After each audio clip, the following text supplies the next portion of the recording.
Okay, so I am recording this part of the video from the future, and I'll just say that this is a very long video. You might want to cut it up into parts.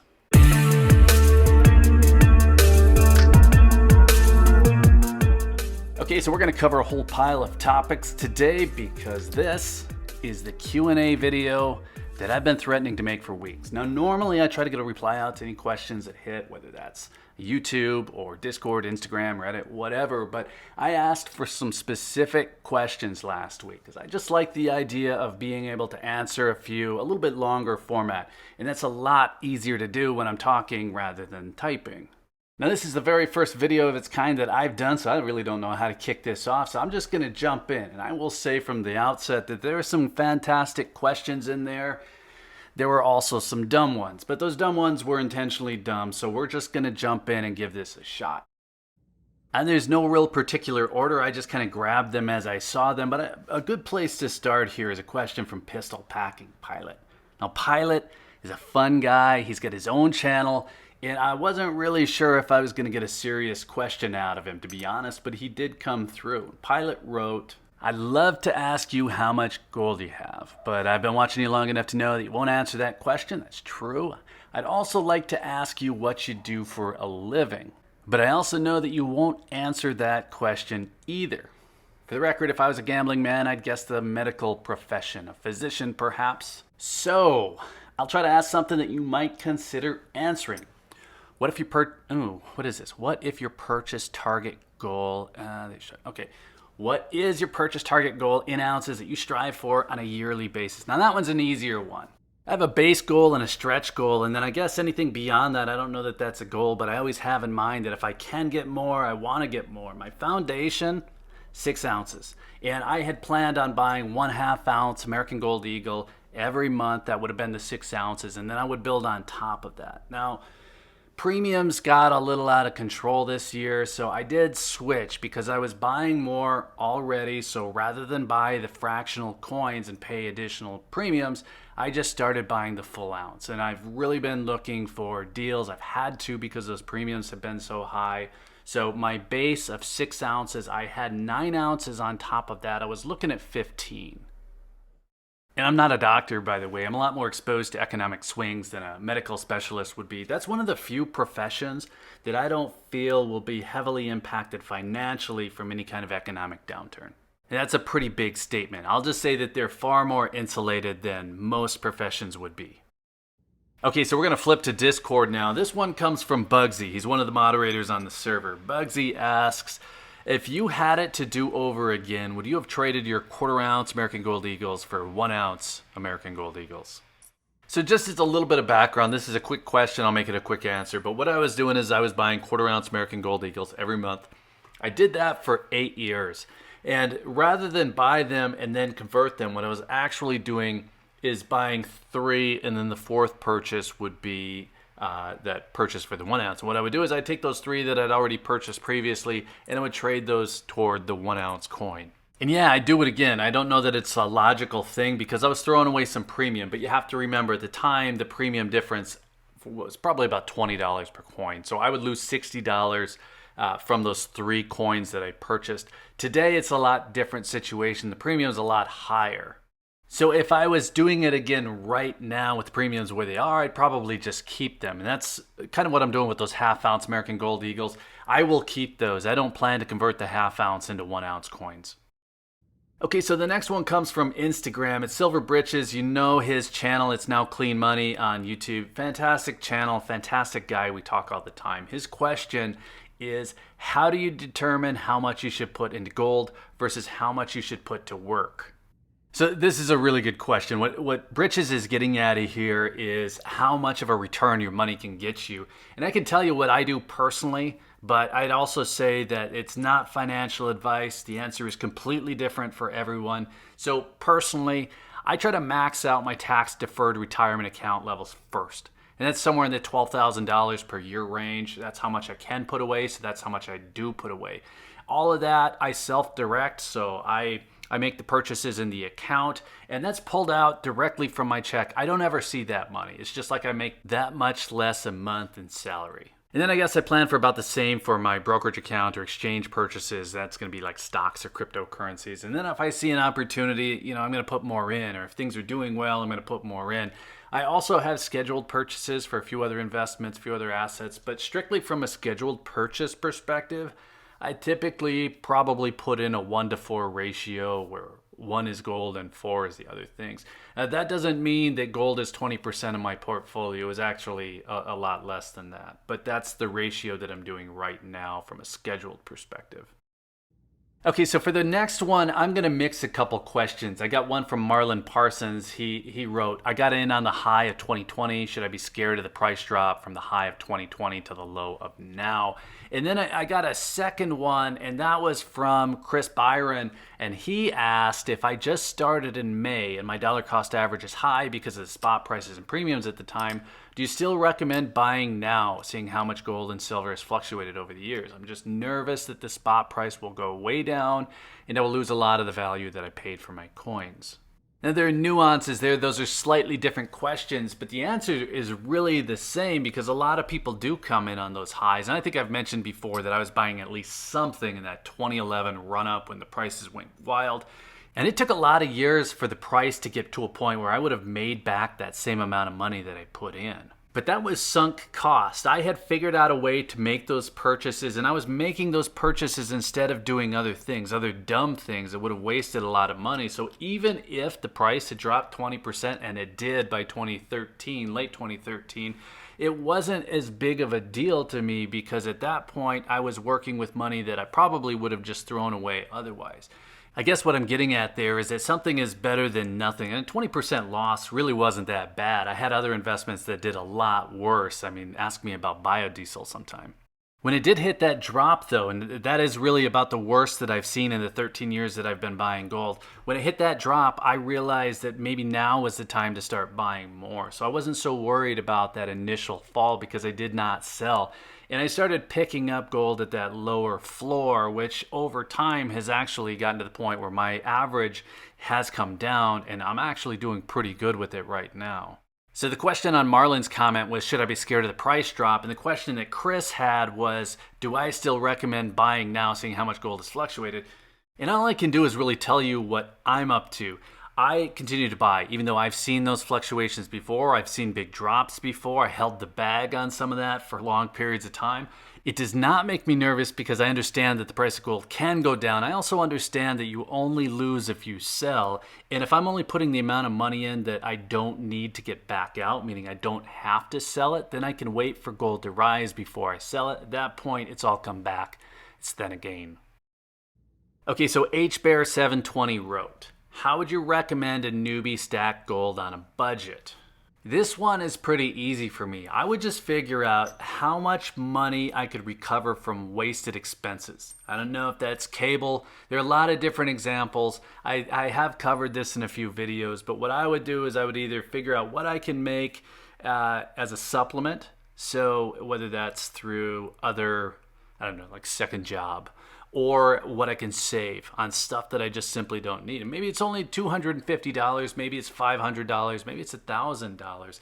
And depending on what number that is, I would just figure out how much gold can I get in a month. Now, the smaller amount of gold that you buy in a month, the higher the premium. So it doesn't always make mathematical sense. It isn't always going to be a logical thing.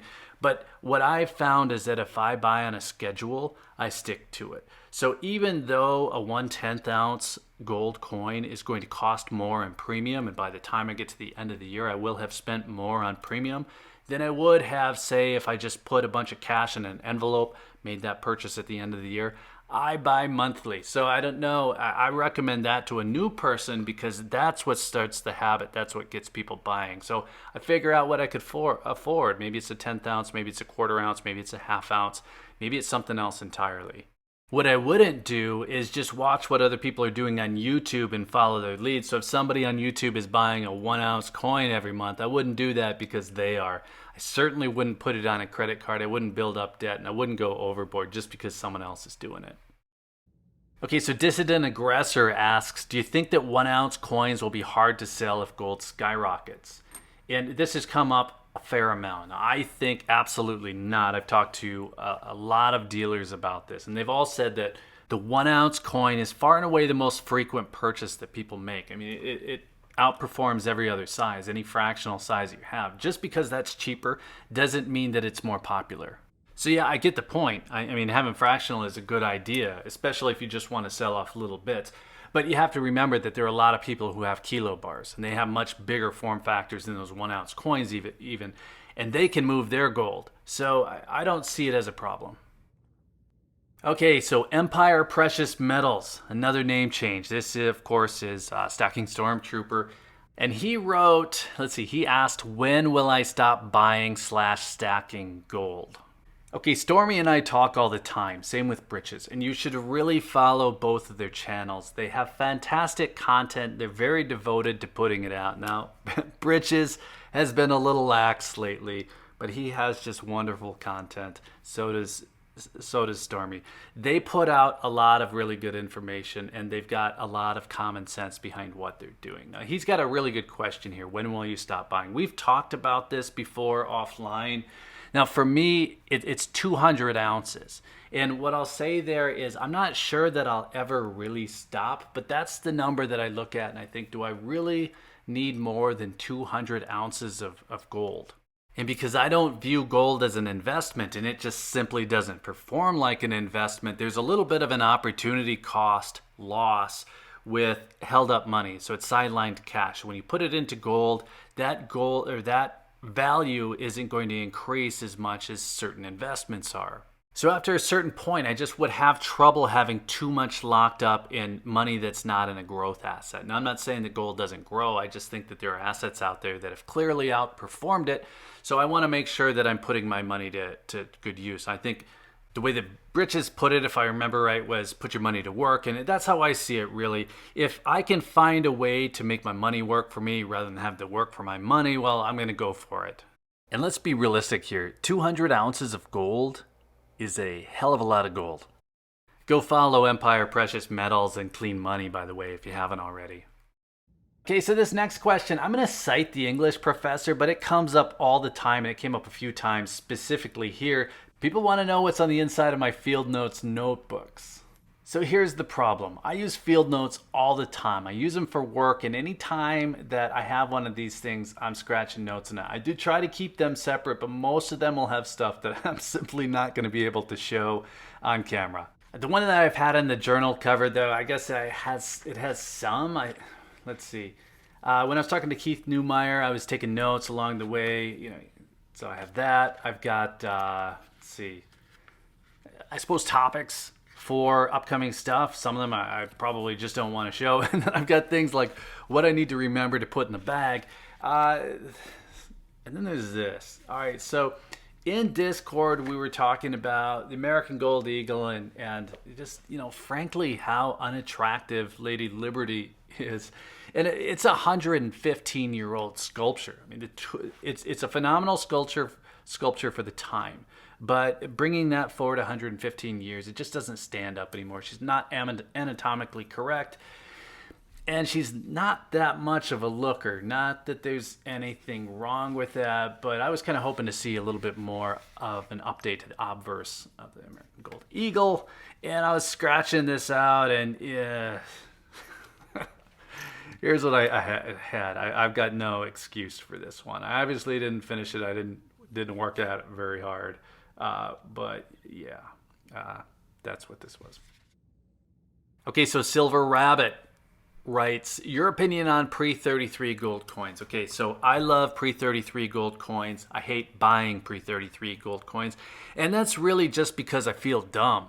If I'm in a shop, I don't want to be the person who knows the least about what I'm trying to buy. I lose all my negotiation power, and I don't know if I'm getting a good deal on it. Also, a lot of those coins I just don't like for a lot of the same reasons I was just talking about with Lady Liberty, the St. Gaudens sculpture from 115 years ago. They just don't do it for me. The historical relevance, though, is super cool. I mean, generally speaking, the coins are fantastic. They just require a little bit of work that I guess I'm not willing to put in. From Ontario writes, when are you taking us to your coin guy? Now, this one's funny to me. I would say I have 4 coin guys. Well, I have 5 when I include the person that I call a broker. They would kill. All of them would kill. One is a crabby old man, and it would be the best because the guy knows everything. He just won't suffer a fool, and I think he thinks I'm a fool. The other ones are just happy-go-lucky. One of them in particular would do so well, and I look at these videos that Stormy's putting out now that I think Speg was probably one of the first, and I know Yankee does it too. And you look at their videos, and those are their most popular videos. So I get it. People like to see them. Now, if I have someone like Leor Gantz on, though, he's just phenomenal wealth and knowledge. I would take that kind of content personally over the Coin Guy. The Coin Guy, a couple reasons for that. The Coin Guy is just, he wants to sell silver and gold. Everything he's going to say is based around that. And then secondarily, it's a little bit like me not telling you my name, not telling you what I do. The minute that I take you in to see my coin guys, somebody who's watched is like, hey, that's my coin guy too. It's all out of the bag. Mact Ventures or MACT Ventures writes, on a lighter note, Q&A, how about some tips on LCS, what to or not to ask, how to negotiate a price, store etiquette, etc. Thanks. That's a longer video. I'll just tell you one thing. Don't ever go into a local coin shop trying to sell a coin that's in an AppMex flip. It'll just make them mad right out of the gate. Eeper69s, EEPER 999999 asks, how many views does it take to get an ounce of gold? I'm guessing 400,000, lol. Well, yeah, this is a tough one because it depends. Every channel is going to be different. They have different kinds of ads. There's just so many factors at play. But if you were just to average it out and you were to ignore taxes, and I don't, but we will for this one, it maybe be 250,000 views. Okay, Great Canadian Moose has, 5 questions. How old were you when you got started in stacking? I was 30-ish. Why'd you go into stacking? All right, this is where it gets a little bit more complicated. In the movie Magnolia, there's a scene where it starts raining frogs, like big frogs. Everything changes after that point. And if you went to film school and I didn't, there's a term for that, but it's a pivot point, things change. I had a brand new daughter, and if you have kids, you probably understand it. And if you don't have kids, I just say frogs started falling out of the sky and everything changed. Why gold over silver? All right, so I have a whole video on this. Title is Why I Don't Buy Silver or something to that effect. Short answer is just I don't like the premiums on silver. You travel a lot. How does that affect stacking, and is it for work? Yes, it's for work. How does it affect stacking? Well, I have more coin guys than I would normally have. And finally, what other investments do you have other than gold? I invest in businesses and real estate. And then I've got stocks, of course. I have a lot of Apple and Facebook, Google, Amazon, the standard stuff. And cryptocurrency as well. I have a little bit of Bitcoin, I have a little bit of Ethereum and Cardano. Not real proud of that at the moment. Maybe it'll come back. I'll get back in. I'm still holding the bag on a few of those coins though. Silver Husky asks, how do you determine who is safe to buy gold from? Now, Silver Husky is part of Metal Merchant. Clearly, this is somebody who can sell you gold, can sell you silver coins. Silver Husky's a fantastic guy. A little bit of that was tongue-in-cheek because he sells it. I put it in anyway because I will only buy from people that I trust. I would trust Silver Husky with a lot of things I would buy from him.